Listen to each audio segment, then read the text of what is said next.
Total internal reflection. Total internal reflection क्या है और इसकी कॉन्सेप्ट क्या है, हम इसको एक डायग्राम के जरिए समझ लेते हैं। ये जो ब्लैक लाइन है, इससे ऊपर जो मीडियम है ये या तो वैक्यूम है, ये या एयर है, मतलब ऊपर या हवा है या हवा के अलावा कुछ भी नहीं है। नीचे जो मीडियम है ये आपके पास वाटर है। क्या है? वाटर। ये डेंसर मीडियम है, ये रेयर मीडियम है, और हमारे पास एक लाइट सोर्स है जो कि इस वक्त डेंसर मीडियम में है। एक लाइट सोर्स है, लेजर है मेरे हाथ में, और मैं इस वक्त पानी में हूं। फर्ज करें मैं क्या करता हूं कि एक लाइट रे को एंटर करता हूं, एक लाइट रे को एंटर करता हूं डेंसर मीडियम से। कहां पर? रेयर मीडियम में। तो लाइट रे का जो पाथ है ओरिजिनल वो तो ये है, लेकिन ये उसको थोड़ा सा चेंज करेगी क्योंकि स्पीड यहाँ पे कम होती है और यहाँ पे क्या होती है? ज्यादा। ये रिफ्रैक्टेड रे है। कौन सी रे है? रिफ्रैक्टेड। ये नॉर्मल लाइन है, normal and normal prime. This is angle of incidence, this is angle of refraction. अगर मैं इस एंगल को इंक्रीज करूंगा तो ये एंगल भी क्या होगी? इंक्रीज। जितना इसको इंक्रीज करोगे ये भी उतना इंक्रीज होगी। एक ऐसा टाइम आएगा कि जिस पे ये जो एंगल ऑफ इंसिडेंस है उसके लिए ये वाली जो एंगल है, एंगल ऑफ रिफ्रैक्शन, ये 90 के बराबर होगी। वो एंगल जिसके लिए एंगल ऑफ रिफ्रैक्शन 90 के बराबर हो उसको हम क्रिटिकल एंगल कहेंगे। कौन सी एंगल कहेंगे? Critical angle.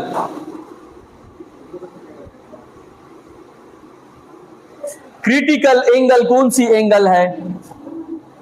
The angle of incidence, the angle of incidence for which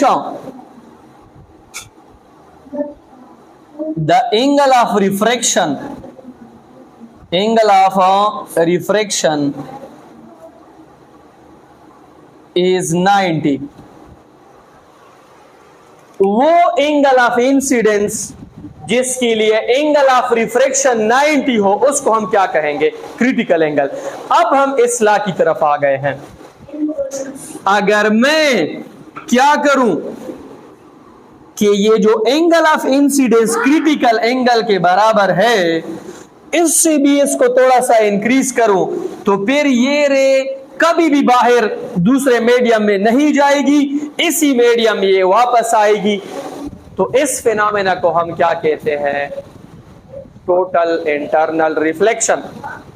जब आप एंगल ऑफ इंसिडेंस को डेंसर मीडियम में क्रिटिकल एंगल से भी ज्यादा करो तो फिर ये दोबारा एयर में नहीं जाएगी, रेयर मीडियम में नहीं जाएगी, ये इसी मीडियम में रिफ्लेक्ट बैक करेगी। इसको हम क्या कहते हैं? Critical angle.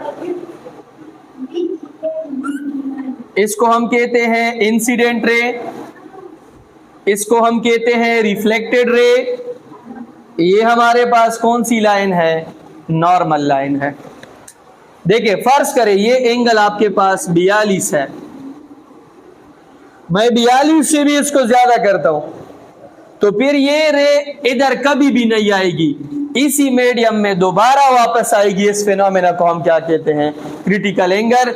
और यहाँ पे जो एंगल ऑफ इंसिडेंस है वो एंगल ऑफ रिफ्रैक्शन के बराबर होगी। अब हम इसको डिफाइन किस तरह करेंगे? When the angle of incidence is greater than critical angle, then the ray of light will reflect back in the same denser medium. This phenomena is called total internal reflection. When the angle when the angle of incidence in denser medium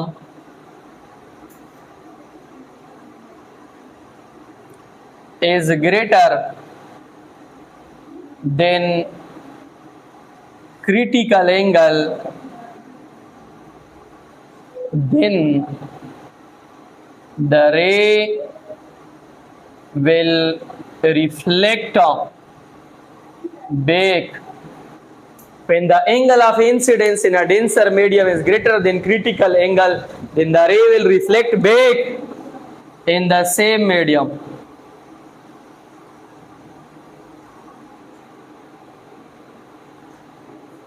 This phenomena is called critical angle. इस phenomena को फिर हम क्या कहते हैं? critical angle. Sorry, इस phenomena को हम कहते हैं total internal reflection. अब टोटल इंटरनल रिफ्लेक्शन को करने के लिए दो कंडीशंस बहुत जरूरी है। दो कंडीशंस बहुत जरूरी है।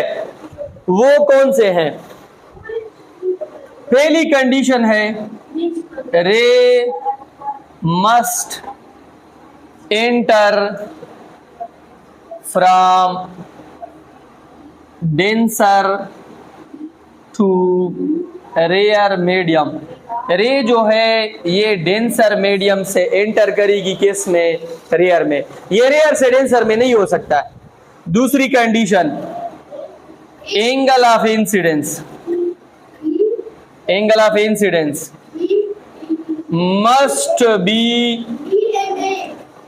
must be greater than